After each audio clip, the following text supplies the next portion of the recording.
Welcome to Embrace, showing and sharing the love of Jesus. I'm excited that you're beginning the Embrace journey, and I pray it'll be a meaningful way for you to go deeper in your own faith experience so that you can become more confident in sharing it authentically with others. Our God is a seeking and sending God. God seeks us like the shepherd who leaves the 99 sheep to search for the one who's lost.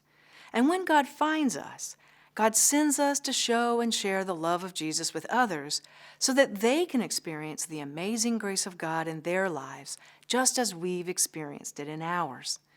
That means that Christian faith was meant to be shared, not just by professionals, but by all of us.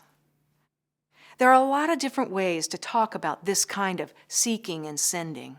Historically, we've called it evangelism, but that's a pretty loaded word these days. Some people like to call it faith sharing or sharing faith. I like to think of it as showing and sharing the love of Jesus, because that's what we're supposed to be doing, really. Evangelism is about showing the love of Jesus through the way that we live and sharing the love of Jesus through the way that we speak and engage other people. But that's not easy. Believe me, I know. A while back, I attended an art exhibit where I saw an acquaintance of mine from the community. We'd met a few years before when we served together on a community task force. And since we were both with our spouses, we started the introductions, but as he was introducing me, he stumbled a bit, saying he recalled that I was working on my PhD, but he couldn't remember the area. Well, when I responded the theology of evangelism, they both reacted immediately. With perfect timing, they both stepped back with a look of horror on their faces. Well, you can imagine how embarrassed he was. So he began to apologize, and he said, "Evangelism, wow, I never would have thought. You've always struck me as so open-minded and compassionate." Well, of course, I tried to make him feel more comfortable, but I realized pretty quickly that it was going to be really difficult to convince him that it was possible to be open-minded and compassionate and at the same time be committed to evangelism. As Christians, we want to share our faith, but we're kind of afraid to do it. None of us wants to get that kind of reaction, right? We can share about our kids or how excited we are about a new movie or band or car, but sharing about our faith is a huge stretch. That's why I believe Embrace is so important. And that's why I'm so excited that you're bold enough to take the next step to go deeper in your walk with Jesus. As you work through the Embrace material, you're going to discover a new way to think about evangelism, a more holistic way to think about it, a way that moves beyond focusing on formulas or special events to understanding how important it is to be in touch with your own faith experience so that you can become more confident in sharing it naturally and authentically with others.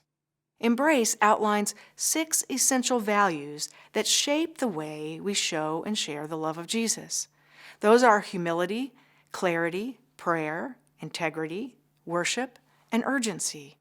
And you'll work through them during the 6 weeks of this study. First and foremost, though, we ground everything in our relationship with God, Father, Son, and Holy Spirit. And then these 6 essential values shape the way that we relate to all the people in our circle of life, in our families, with our friends, at work, at school, in our neighborhoods, and our communities. As I said, I'm excited that you're beginning this journey, and I pray that you'll think deeply about your own experience of faith, your own story, because each of us has a story, and each of our stories intersects God's divine story in a unique way. The key is only you can tell your story.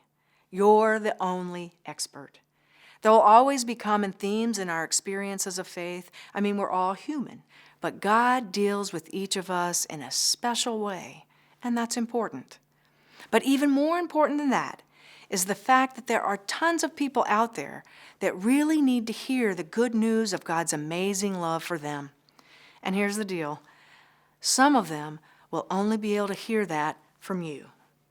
You may be experiencing similar challenges or have similar needs. What brings you joy may be the same things that bring them joy. They're not going to listen to me, and they're not going to listen to your preacher. They're going to listen to you because you're the one they know and you're the one they trust. Showing and sharing the love of Jesus isn't a random, one-off kind of thing.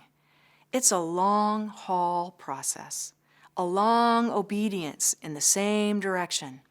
People need to know that we're willing to walk with them for however long it takes, listening to their questions, searching with them for answers, and all the while speaking and acting in ways that reflect the love of Jesus. I pray you'll open yourself to the movement of the Holy Spirit during these next 6 weeks. I believe God has great things in store for you as you grow in your own faith and begin exploring all the ways that you can show and share the love of Jesus. Thank you, and God bless you on your journey.